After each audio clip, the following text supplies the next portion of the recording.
Assalamualaikum warahmatullahi wabarakatuh.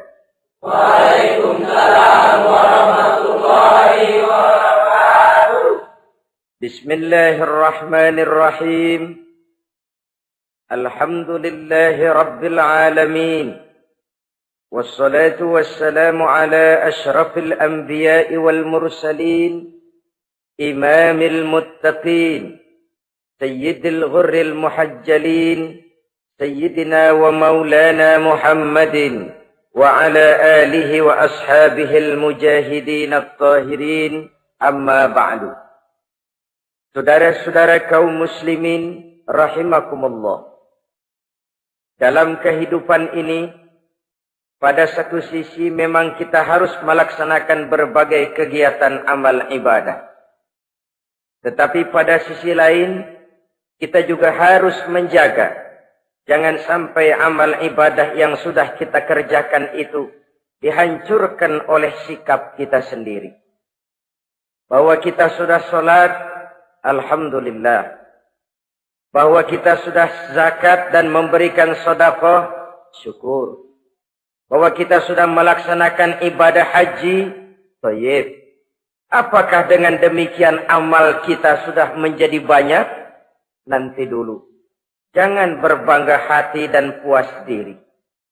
Pada kesempatan yang berbahagia ini, saya ingin menyampaikan satu hadis yang diriwayatkan oleh Imam Ad-Dailami, di mana Rasulullah sallallahu alaihi wasallam pernah bersabda, "Sittatu asya'in tuhbitul a'mal."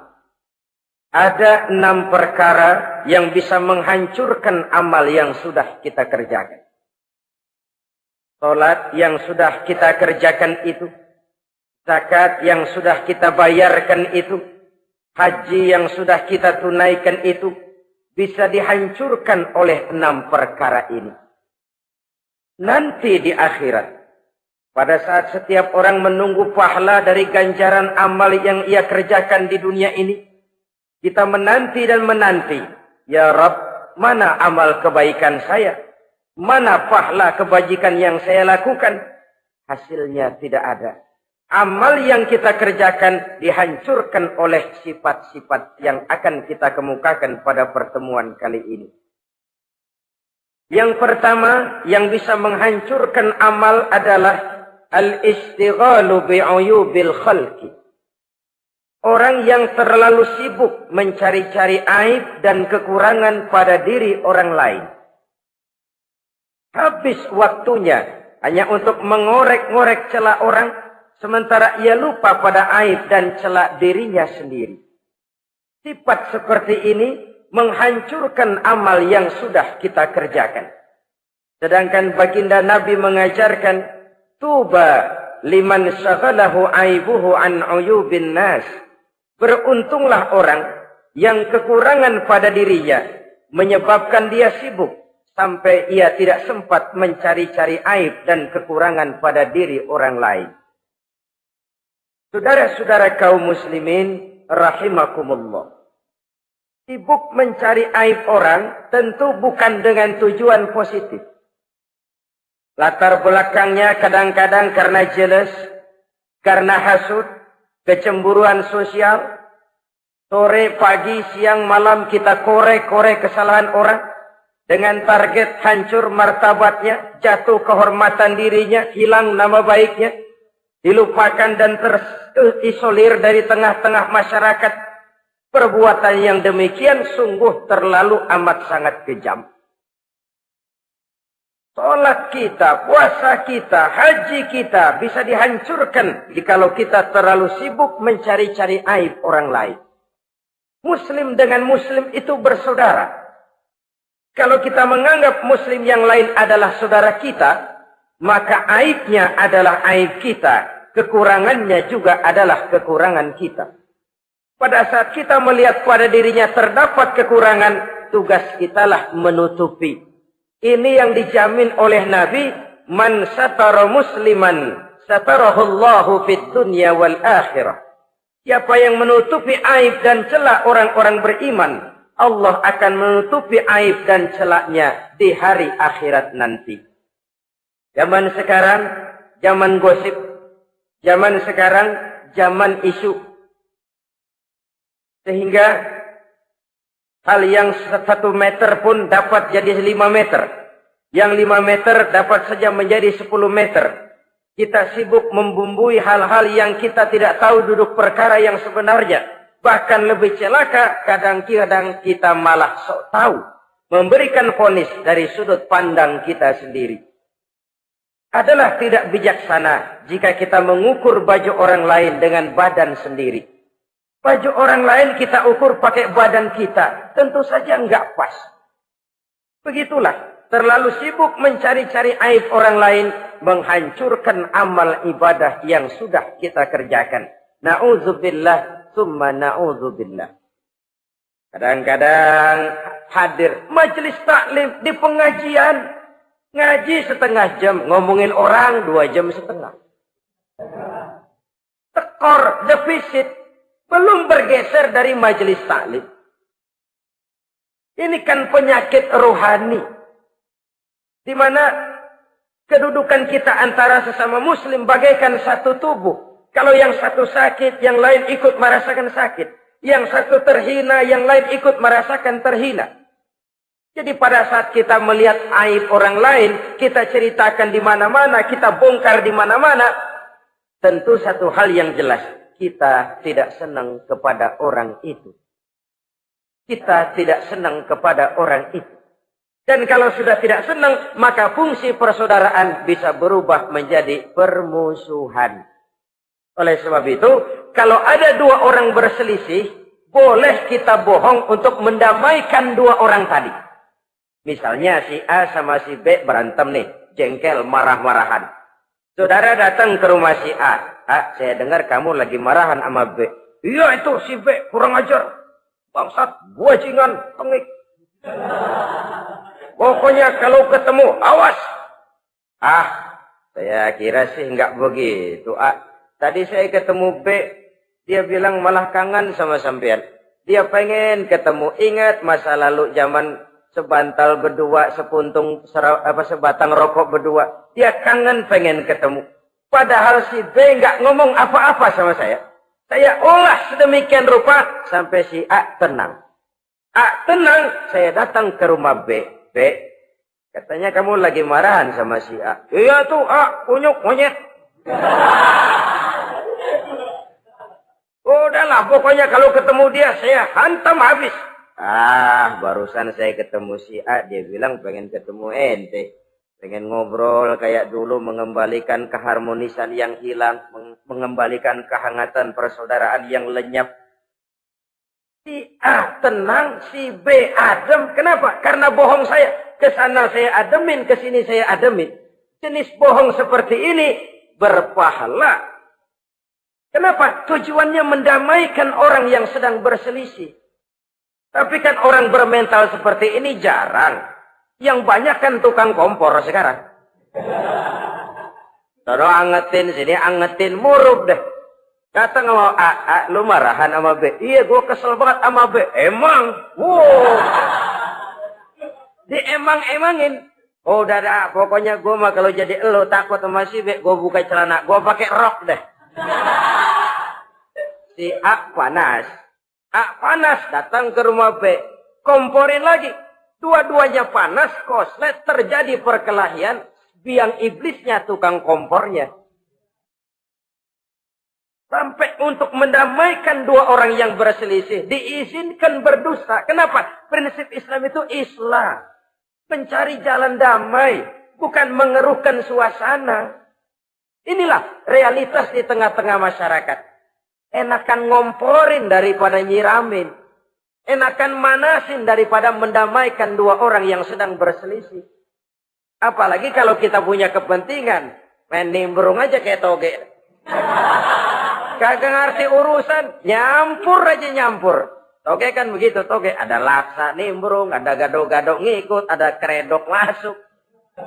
Kagak ngerti juntrungan masalah, main nyampur aja nyampur. Ini kan tidak objektif namanya. Nah, mental seperti ini, wah, sholatnya khusyuk. zakat bayar, sedekah iya. Tapi kalau suka cari-cari aib orang, jembreng kesalahan orang di mana-mana, sholatnya, puasanya, hajinya bisa dihancurkan oleh mental yang seperti ini. Jangan bangga-bangga, sholat saya sudah banyak, puasa saya hebat, mantap, haji saya tiap tahun mondar-mandir ke Mekah. Tapi kalau mental seperti ini masih ada, waspadalah. Amal yang kita kerjakan bisa hancur oleh mental, sikap mental kita sendiri. Ini yang pertama. Yang bisa menghancurkan amal, terlalu sibuk mencari-cari aib orang lain. Satu. Yang kedua, saudara-saudara, wa qaswatul qalbi. Orang yang hatinya keras, tidak mempan diberikan nasihat. Baik nasihat yang datang dari luar dirinya, ataupun nasihat yang datang dari dalam dirinya. Hatinya keras. Dikasih muka tembok, kulit badak, kuping kebo. Makhluk apa namanya itu? Wallahu a'lam. Rai gedek. Pantas ya kalau kita lihat sejarah, Islam itu turun di semenanjung Arabia. Sebagai test case. Masyarakat Arab 14 abad yang lalu dikenal keras, kasar, brutal, primitif. Dari berbagai aspek kehidupan. Standar, kalau di tengah masyarakat yang begitu keras Islam berhasil, masyarakat lain lebih mudah masuk. Rasulullah diutus di Cianjur, lalu dakwahnya sukses, saya nggak kagum. Paling-paling datang Nabi ke Cianjur disambut dengan ramah. Enggak, Rasul. Ayo nama kumaha Rasul, ayo nama. Pasti aman, damai, tidak ada cerita perang. Tapi Masya Allah, turun di tengah satu struktur sosial yang keras, kasar, primitif. Menghadapi orang yang hatinya keras seperti ini. Apa prinsip kebijaksanaan yang dilaksanakan oleh Rasul dalam menerapkan syariat Islam? Pertama, at-tadrij bit tasyri'. Dalam melaksanakan syariat, prosesnya melalui tahapan. Contoh, jahiliyah dulu itu paling senang sama mabuk. Geng. Pinteler. Oh, jahiliyah itu kalau sudah mabuk nggak cuma minum, mandi pakai arak. Subhanallah, mandi pakai arak. Menghadapi masyarakat yang seperti ini, apa strategi syariat Islam? Mula-mula ayat yang turun. Yas'alunaka 'anil khamri wal maisir. Qul fihima ismun kabirun wa manafi'un linnas. Mereka bertanya kepadamu, hai Muhammad, tentang arak.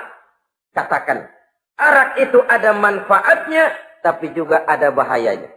Bahayanya lebih besar daripada manfaatnya. Tidak diharamkan dulu, tidak. Cuman dikasih sen. Teler emang enak. Oh, melayang ke langit. Cuman ada bahayanya. Bahayanya lebih besar daripada manfaatnya. Dikasih gambaran, dikasih sen.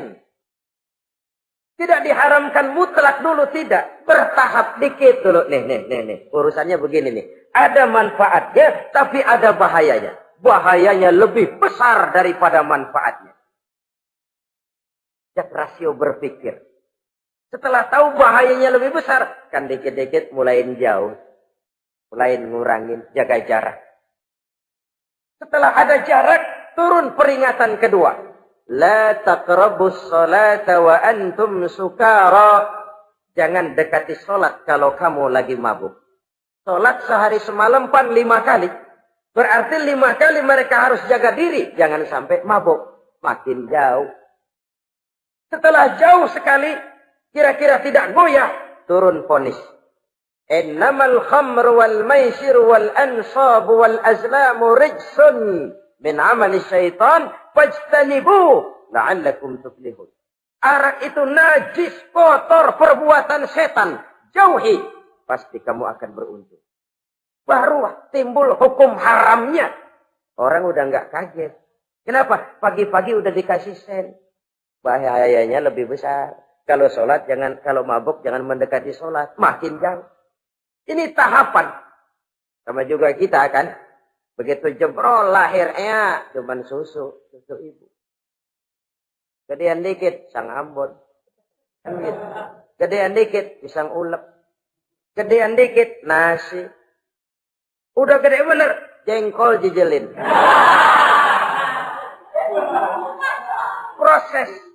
Proses. Coba bayi begitu lahir kasih pisang batu, tenggeng.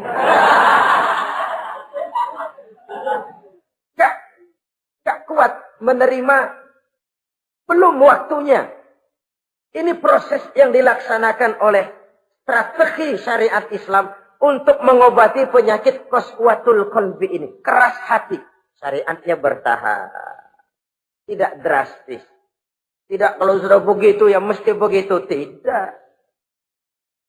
Konsep kedua. Taklilut takalif. Menyedikitkan beban. Coba kita lihat. Seluruh konsep agama. Kalau kemampuan melaksanakan perintah berkurang. Stressing perintahnya ikut turun. Angkat tuh beras 100 kilo. Nggak kuat pak. 30 kilo dulu deh. Ntar balik lagi. Lama-lama juga habis. Ini konsep untuk mengobati qaswatul qalbi. Bertahap. Semua perintah agama itu begitu. La yukallifullahu nafsan illa wus'aha. Allah tidak memberikan beban kecuali sesuai dengan kemampuan yang dimiliki oleh seseorang. Kalau kemampuan melaksanakan perintah berkurang, stres perintahnya juga ikut menurun.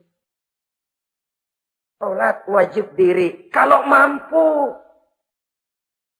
Gak bisa pak sholat berdiri. Sholat dengan berbaring. Kalau mampu. Berbaring gak bisa pak. Pinggang kurap. Sholat. Pakai isyarat. Kalau mampu, pakai isyarat tidak bisa. Dalam hati, setiap kemampuan melaksanakan perintah berkurang, stres perintahnya juga menurun. Taklilut takalif, ini juga salah satu strategi mengantisipasi kerasnya hati. Nah. Konsep yang ketiga dari syariat, al-musawat bainan nas fi takalifil ahkam. Persamaan terhadap manusia di dalam berhadapan dengan hukum Allah. Kadang orang yang hatinya keras itu, logikanya jalan, ngukur suasana. Gimana sih lo? Menggerib kagak bawa ke masjid? No, yang Pak Haji masih di perapatan. Yang Pak Haji disebut. Itu kan cenderung orang begitu. Kalau dia nyolong ayam, dia tunjuk orang yang nyolong kambing. Ini apologi namanya. Kenapa lo nyolong ayam? No, yang maling kambing urusin, gedean. Apologi. Lah kapan mau beres kalau begitu? Tidak introspeksi, tidak self-correction. Itu apologi. Untuk menutupi kelemahan diri, menunjuk kesalahan orang lain yang lebih besar. Itu kan nggak jantan namanya. Apologi. Tidak ada sifat untuk memperbaiki diri sendiri. Karena kecenderungan ini ada, Islam menutupi itu. Dengan apa? Semua manusia sama dalam berhadapan dengan hukum Allah. Tidak ada iri hati dalam hukum Islam ini. Salat wajib. Wajib. Bagi siapa? Yang sudah balik dan mampu. Terhadap semua strata. Jenderal wajib, kopral wajib. Apalagi hansip. Tidak ada fasilitas. Wah kamu jenderal nggak apa-apa dah sembahyang setahun 2 kali. Idul Fitri aja sama Idul Adha. Enggak tuh. Semua manusia sama dalam berhadapan dengan hukum Allah. Itu yang Nabi ingatkan. Orang-orang sebelum kamu dahulu hancur. Umat-umat sebelum ini rusak binasa. Kenapa? Karena mereka kalau orang kecil berbuat salah. Hukum cepat-cepat ditegakkan. Tapi kalau yang besar berbuat salah, mereka diam pura-pura tidak tahu. Jadi apa ini? Yang namanya mafia peradilan, bukan cuma zaman ayeuna. Sejak zaman sebelum Islam, Nabi sudah mengingatkan. Mereka dahulu hancur. Kenapa? Kalau orang kecil berbuat salah, hukum buru-buru ditegakkan. Rame-rame dikeroyokin. Giliran yang gede berbuat salah, diam pura-pura enggak tahu. Hukum pakai pandang bulu. Saudara-saudara kaum muslimin, rahimakumullah. Oleh karena itu, orang yang keras hati, itu bisa merusak amalnya sendiri. Enggak mempan nasihat, rai gede, muka-muka cuek. Baik nasihat yang dari luar maupun nasihat yang dari dalam, enggak mempan. Kan dalam hidup ini ada nasihat dari luar, dari orang lain, bisa dari fenomena kehidupan. Ini juga nasihat. Oh, dia itu kaya tapi pelit. Hatinya begitu ya. Katanya menteleng. Itu kan nasihat. Itu kan nasihat. Oh, dia waktu berkuasa tapi zalim, matinya begitu. Perutnya pancung.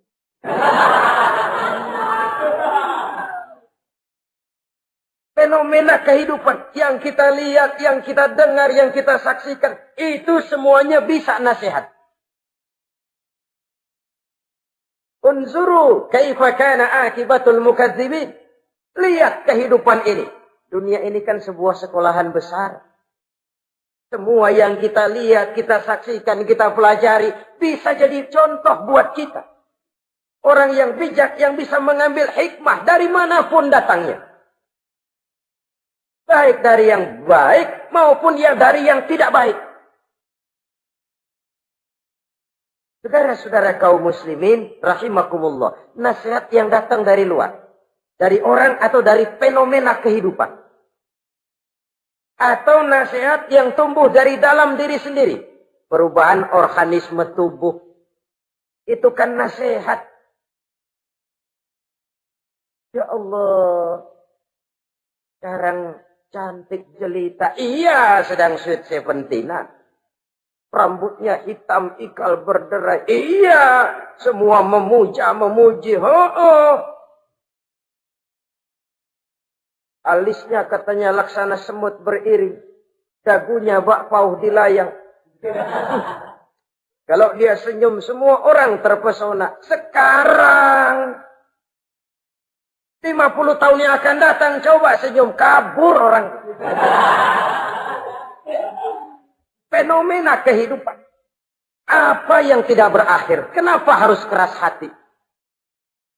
Kita kata kita berkuasa, berapa hari kita punya jabatan? Kita kata kita kaya, berapa banyak harta kita? Kita kata kita alim, kita tahu. Apa yang kita tahu dari semesta jagat raya ini? Lalu apa yang tidak berakhir? Korun yang katanya kaya, mati itu. Fir'aun yang katanya gagah, mati. Napoleon Bonaparte, the Lion of Europe, singa daratan Eropa, mati. Saking matinya, mati.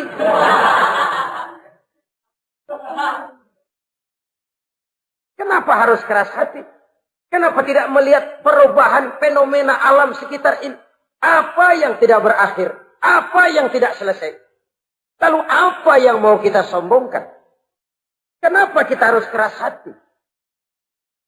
Sehingga pantas dalam hadis kursi Allah menyatakan al-kibriya'u libasi. Sombong itu pakaianku. Manusia enggak pantas pakai pakaianku, kegedean. Pakaian Allah mau dipakai. Kalau Allah sombong, udah pantas aja udah. Kenapa? Kagak ada Tuhan lain selain dia. Udah pantas dia nyombong. Kita nyombong apaan? Oleh sebab itu, beruntung orang kalau diberikan hati yang lembut, mudah menerima kebenaran, peka terhadap kesulitan orang lain, ringan tangan memberikan pertolongan buat mereka yang memang memerlukan. Dan enggak semua orang dikasih begitu. Enggak semua orang. Lain ya. Umar bin Khattab sikapnya keras, tapi hatinya gampang menerima kebenaran. Nah, lain orang kayak begini.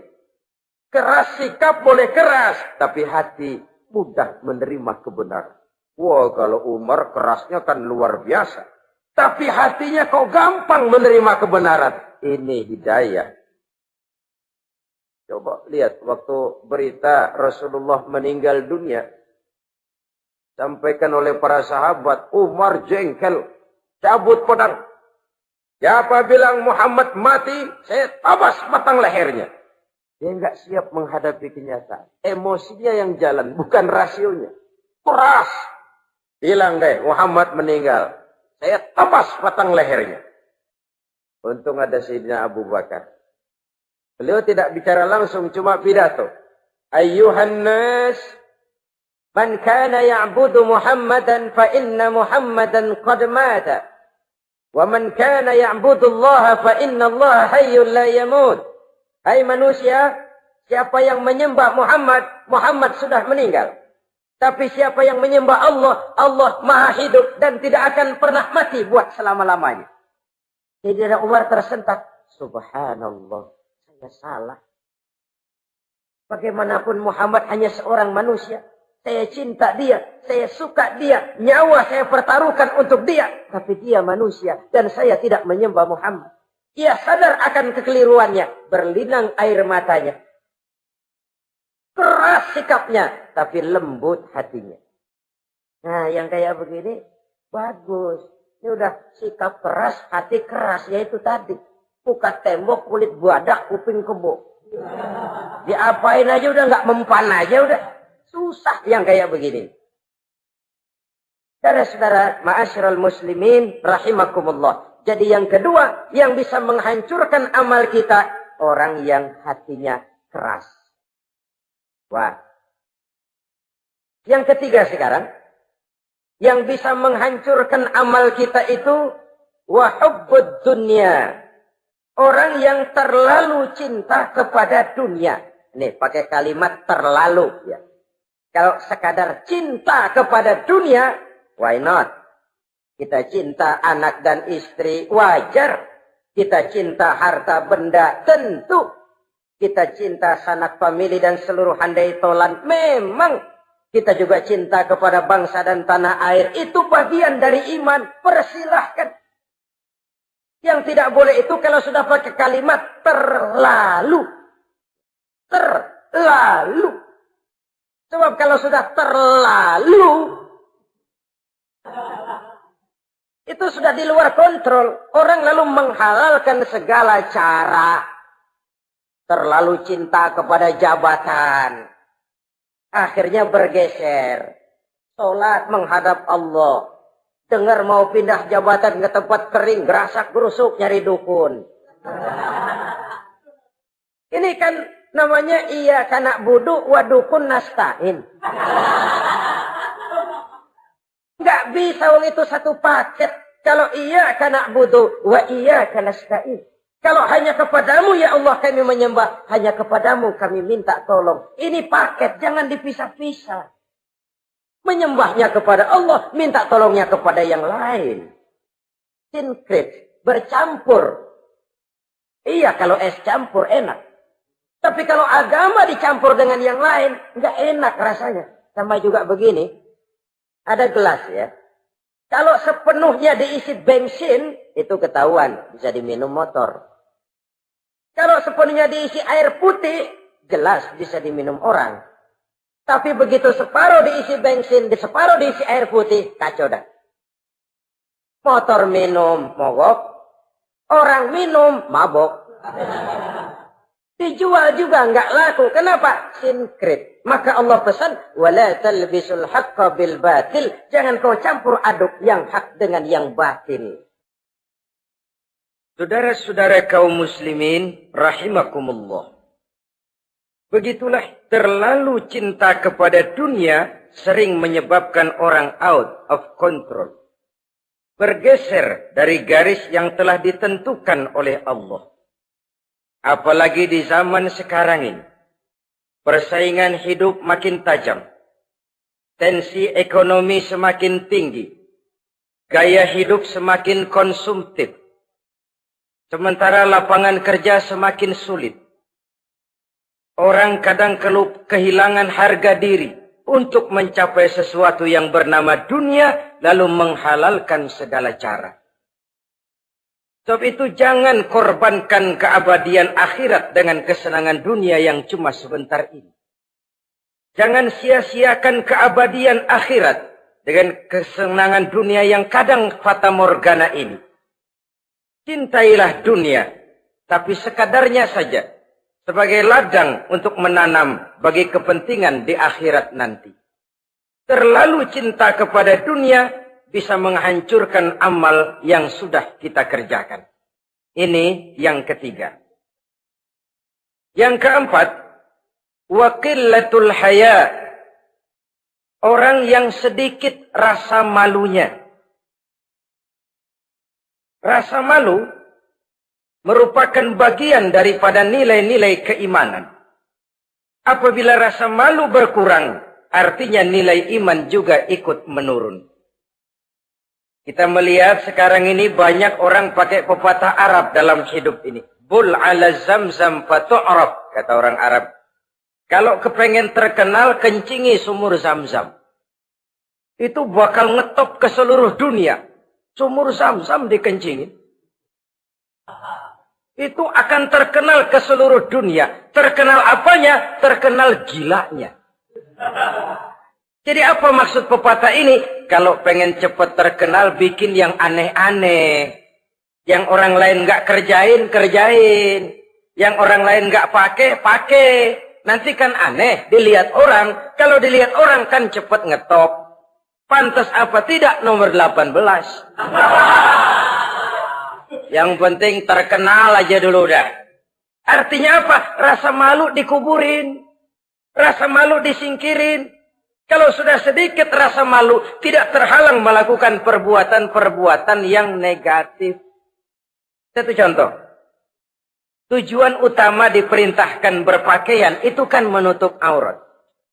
Tapi Rasul pernah mengatakan, satu saat nanti akan muncul perempuan, nisa'un, kasiyat, ariyat, ma'ilat, mumilat, ru'usuhunna ka'asnimatil bukhtil ma'ilat.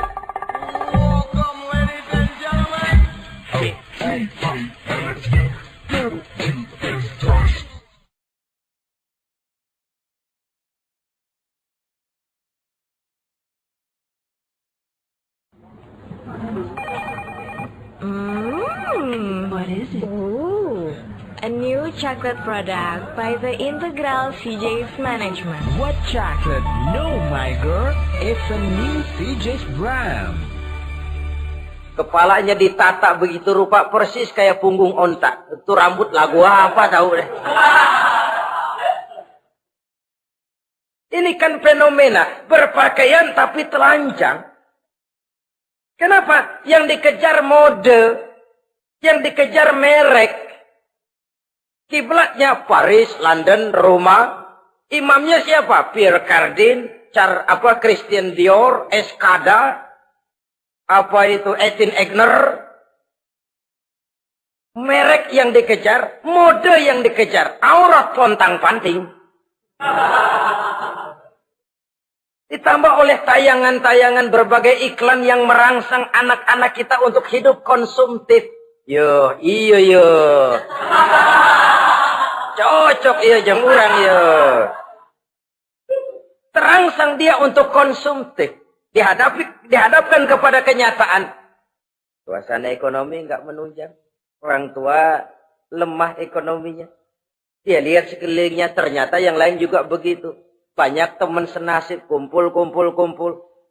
Disingkirkan rasa malu. Akhirnya tukang bajai ditodong. Qillatul haya, sedikit rasa malu. Kalau sedikit rasa malu, dia tidak terhalang lagi melakukan perbuatan-perbuatan yang negatif. Dan itu berarti menghancurkan amal-amal yang lain.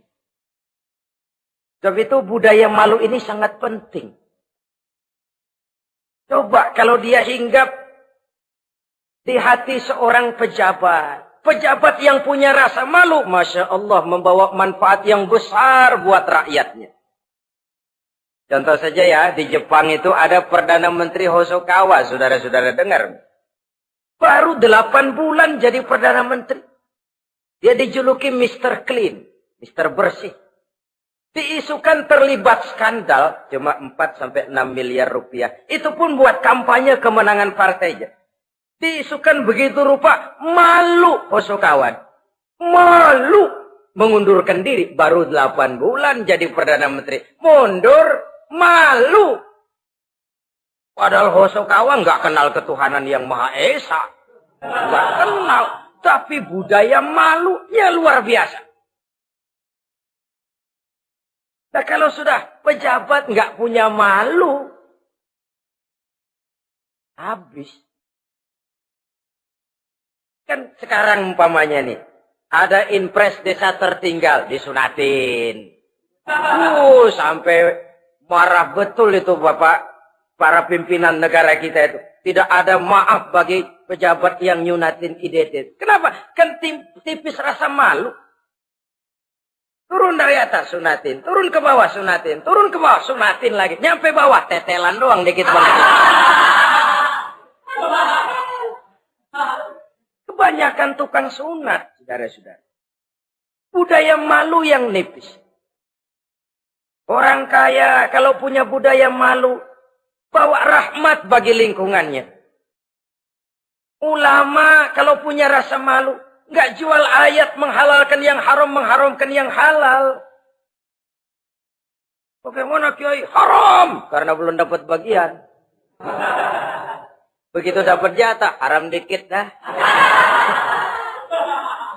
Kiamat umat kalau sudah kayak begini. Budaya malu di segala strata sekarang ini menipis. Dan itu tentu berangkat dari kualitas keimanan. Ini yang perlu dipompa ke permukaan. Dan dilematis memang sering terjadi. Satu contoh, pada satu sisi kita menggalakkan proyek pariwisata. It's okay, kita perlu devisa. Tapi pada sisi lain kita harus menjaga nilai-nilai luhur dari budaya bangsa kita. Jangan sampai kemasukan wisata mancanegara, lalu budaya mereka yang tidak sesuai juga ikut kita serap. Boleh masuk ke Indonesia, pakaian seenaknya, dia mau udah pantas aja udah. Perempuan ayab-ayaban ke pasar pakai kutang doang, boleh, pantas aja. Bocah kita ayab-ayaban ke pasar pakai kaos kutang, perempuan mana panok melulu.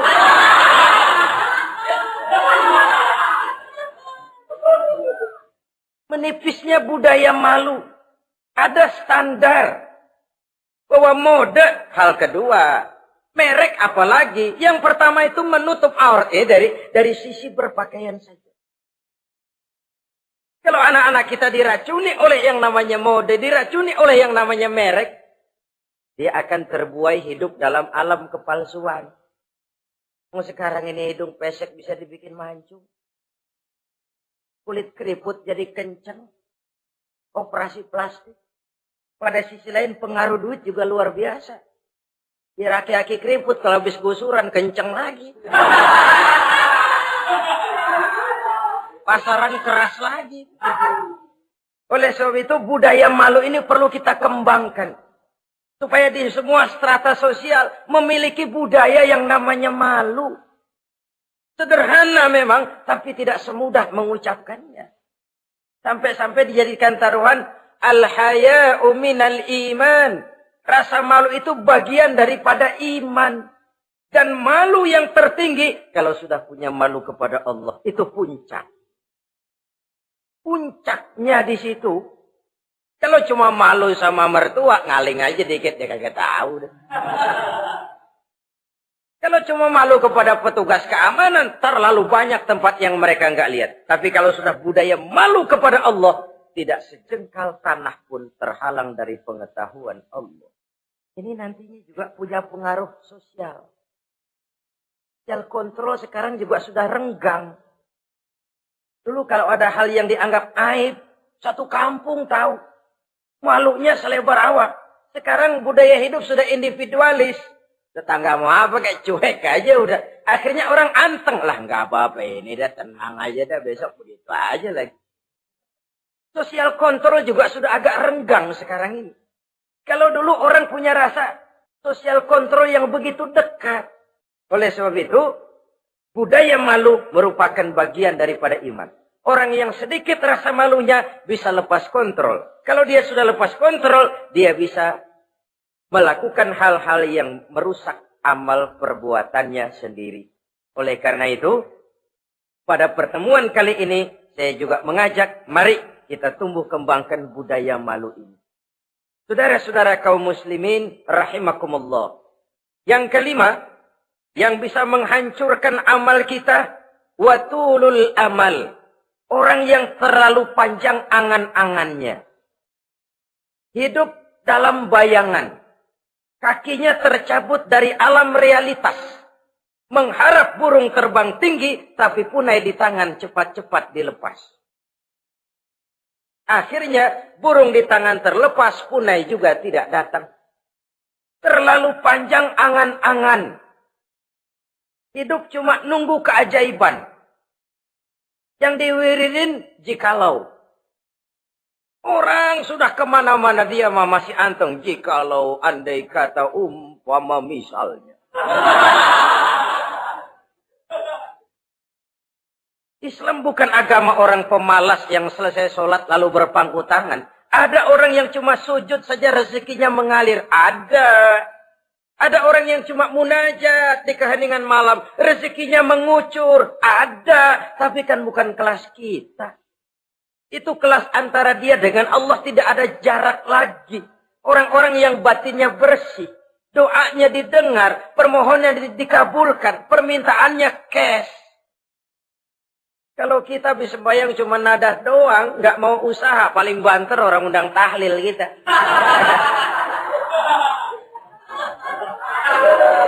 Sebesek campur gretan udah. Kita ini tahap yang bekerja, berusaha, berdoa, tawakal. Pernah dalam satu sholat Jumat Rasulullah di masjid, ada seorang sahabat Baduy datang dari pedalaman mau sholat Jumat, turun dari onta cepat-cepat masuk ke masjid. Ditegur oleh Rasul, ontamu sudah kamu ikat? Belum ya Rasul. Kenapa? Saya tawakal kepada Allah. Marah Rasul. Keluar, ikat ontamu, masuk lagi ke masjid, baru tawakal. Sederhana sekali, tapi inilah gambaran kehidupan. Ikat ontamu baik-baik, baru tawakal. Kalau nggak diikat, udah tawakal, terus hilang, tawakalnya salah. Sudah diikat rapi-rapi, masih hilang juga. Nah, tawakalnya benar. Sudah usaha, sudah ikhtiar. Toh hilang juga. Gambarannya sederhana. Ikat ontamu baik-baik, lalu masuk ke masjid, barulah engkau bertawakal. Jangan onta dibiarin keliaran lalu tawakal. Tawakalnya yang salah. Saudara kaum muslimin rahimakumullah. Islam mengajarkan keseimbangan. Kita wajib berusaha, tapi tidak wajib untuk berhasil. Hasil itu hak prerogatifnya Allah. Berusahalah sebagaimana harusnya di satu sisi, tapi minta tolonglah kepada Allah di sisi lain. Ada keseimbangan. Orang yang terlalu panjang angan-angannya biasanya malas bekerja. Terangsang ngejar kerjaan yang gede, yang kecil kagak dikerjain. Akhirnya yang kecil lewat, yang gede kagak datang. Padahal rezeki itu kan yang penting mudawamahnya ya, rutinnya. Biar banyak tapi begitu sekali datang banyak, begitu stok 10 tahun kagak datang terus. Sengsara juga. Yang penting mudawamah, continue-nya itu. Biarin duit sih banyak, asal rutin aja. Gak apa-apa. Tulul amal, terlalu panjang angan-angan. Hidup di alam bayangan. Terlepas kaki dari akar kenyataan. Hidup ini kan kenyataan, harus dihadapi secara nyata. Islam ini agama yang wajar, hiduplah secara wajar. Jangan melakukan sesuatu yang memang bukan makom kita di situ. Artinya apa? Kalau memang kita cangkir, lalu minta air seember, kan lebihnya mubazir. Cangkir minta air diisiin seember. Buat apa lebihnya? Bukan makom kita. Jangan tercabut dari akar kenyataan. Siapa sih kita ini? Jangan ibadah baru ala kadarnya, sikap udah kayak wali. Iyalah kalau wali cuma sujud, permohonannya makbul. Kenapa? Dia dengan Allah itu nggak ada jarak. Kita, lapisan dosa kita yang bikin jarak. Makanya sering dijelaskan ya. Kalau ada hadis, siapa yang baca Bismillahirrahmanirrahim, dia lewat di atas air, beku itu air, dia bisa jalan di atas air. Bismillah saja bisa jalan di air. Tapi kan soalnya kemudian, Bismillahnya orang yang bagaimana? Model kita, maaf lah, 1000 kali baca Bismillah, lewat di empang, tenggelam kita. Bukan Bismillahnya yang lain. Yang baca mentalnya, pribadinya yang lain. Makom kita belum di situ. Kalau memang makom kita masih harus berusaha. Bahwa nanti Allah berikan rizki lewat jalan yang tidak kita sangka-sangka. Itu sih urusan Allah. Itu sih haknya Allah. Tapi urusan kita harus berusaha sebagaimana harusnya kita berusaha. Ya, emang jodoh dari Tuhan, apanya pakai nyari, nanti juga aja datang cuma nenek-nenek kali.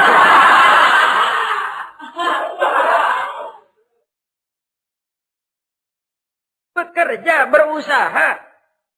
Jangan terlalu panjang angan-angan. Hiduplah secara nyata, apa adanya, yang wajar-wajar saja.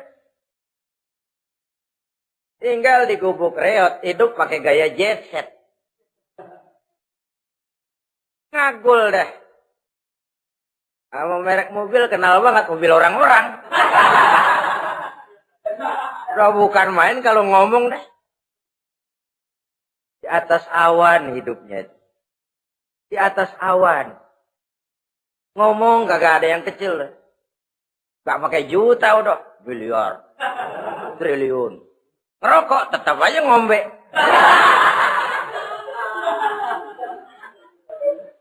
Silahkan mengharap burung terbang tinggi. Tapi punai di tangan jangan dilepas. Realitas apa?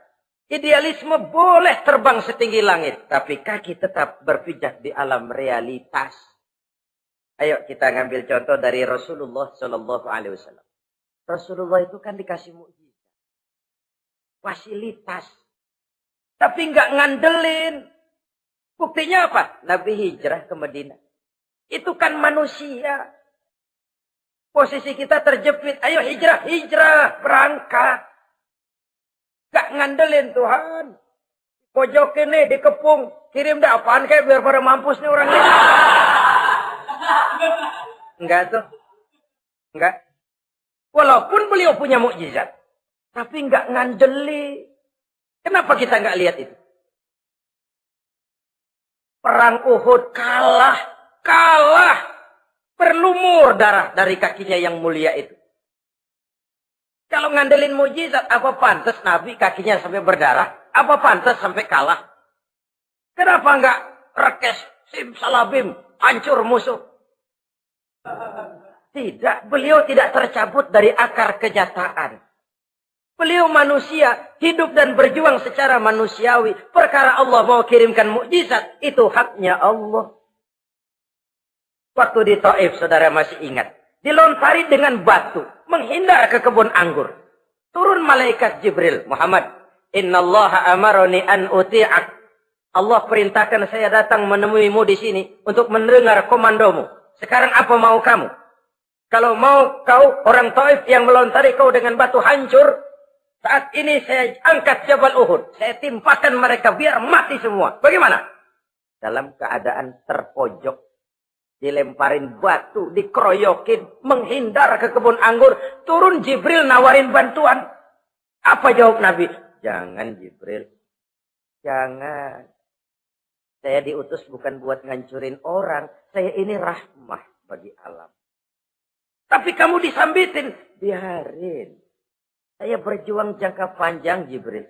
Kalau sekarang mereka ingkar, barangkali nanti anak-anaknya mau beriman. Saya tungguin anak. Kalau anaknya kafir lagi Muhammad, cucunya.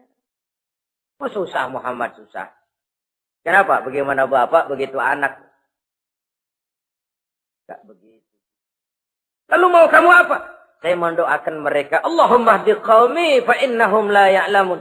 Ya Allah, berikan hidayah kepada mereka yang nyambitin saya. Karena mereka enggak tahu. Disambitin, berdarah, yang nyambitin didoakan. Pada satu sisi ini menunjukkan tingginya akhlak Nabi. Pada sisi lain ini menunjukkan Nabi juga mengatur strategi secara manusia. Tidak simsalabim. Tidak tercabut dari akar kenyataan. Padahal kita kalau lagi kepepet ada yang nolongin, kan demen banget. Kali mah kalau kita yang jadi Nabi tuh. Disambitin orang, turun Jibril. Bagaimana hancurin? Sikat Jibril dah. Habisin aja habisin.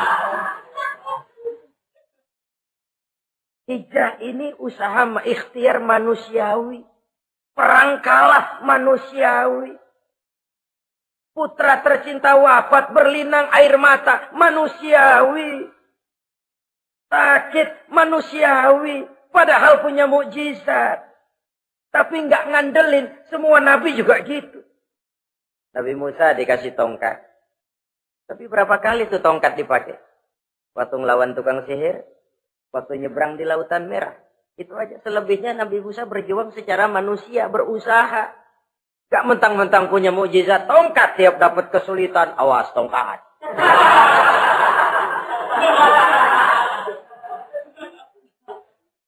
Utuh manusiawi. Nah, ini Rasul.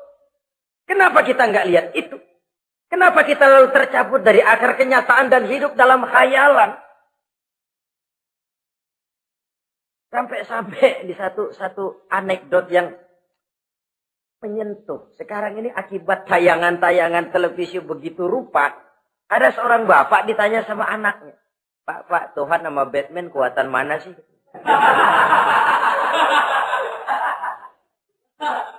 Logikanya sudah dipenuhi oleh gambaran Batman.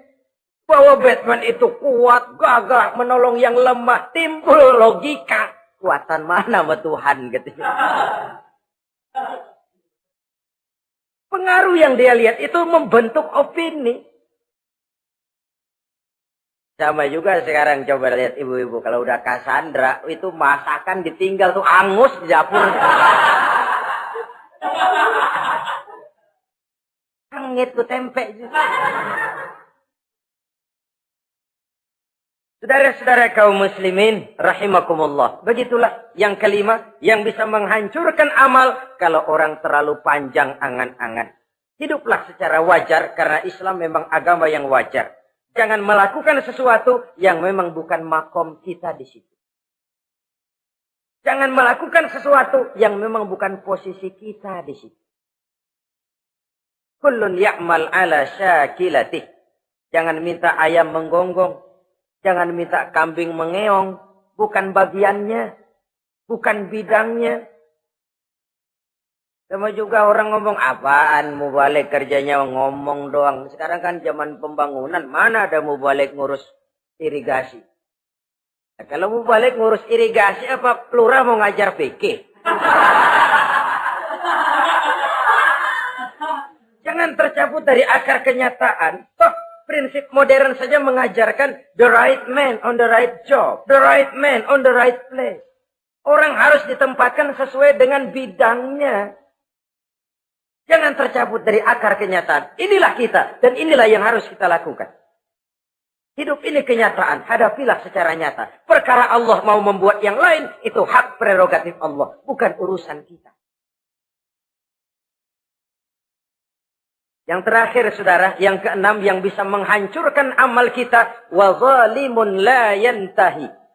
Perbuatan zalim yang tidak sanggup dihentikan. Zalim kepada Allah, zalim kepada makhluk, atau zalim kepada diri sendiri. Ada orang zalim kepada Allah.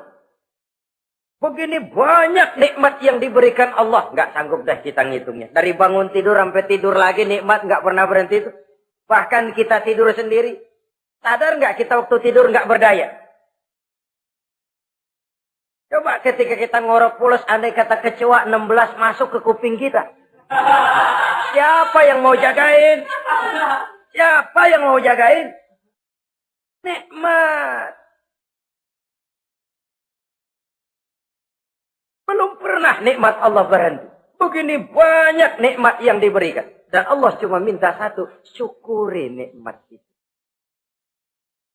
Kalau kamu syukuri, aku tambah. Kalau kamu ingkar, asal tahu saja azabku itu pedih, kata Allah.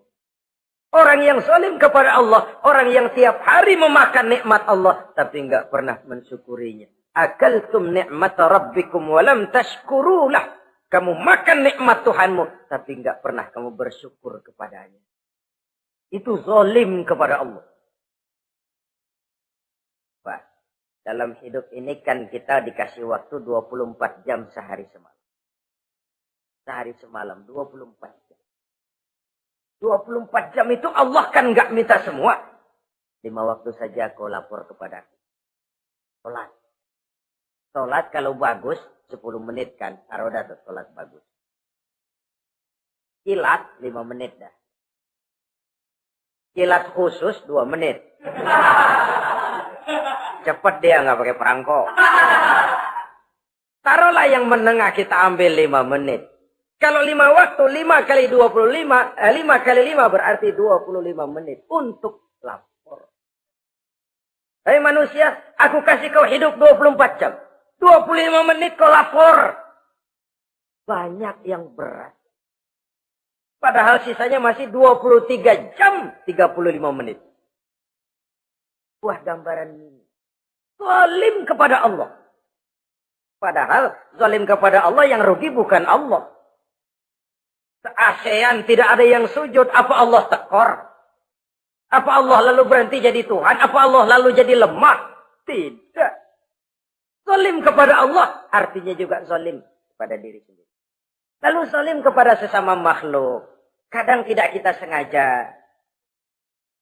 Karena itu dalam Islam tidak ada kebebasan mandiri. Ya contohnya ya. Kita beli radio. Kita setel di rumah kita sekeras-kerasnya. Terus dalam hati nih. Radio gue. Beli gue pakai duit gue. Gue setel di rumah gue. Sekeras-kerasnya. Urusan apa sama orang. Kata kita. Tetangga kita kan boleh juga ngomong begitu. Mata gue. Jangan ngantuk gue. Gue tidur di kamar gue. Kenapa suara radio lu masuk kemari? Ini kebebasan saya nyetel radio dibatasi oleh kebebasan tetangga saya yang mau tidur. Kalau saya perturutkan nafsu saya sudah zalim kepada dia. Zalim kepada orang lain.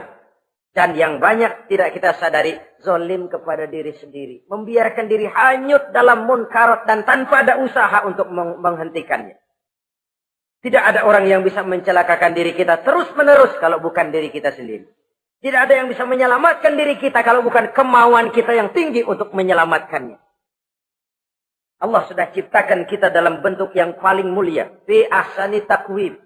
Dari sekian banyak makhluk yang diciptakan Allah, tidak ada yang sekomplit, seindah, secantik manusia.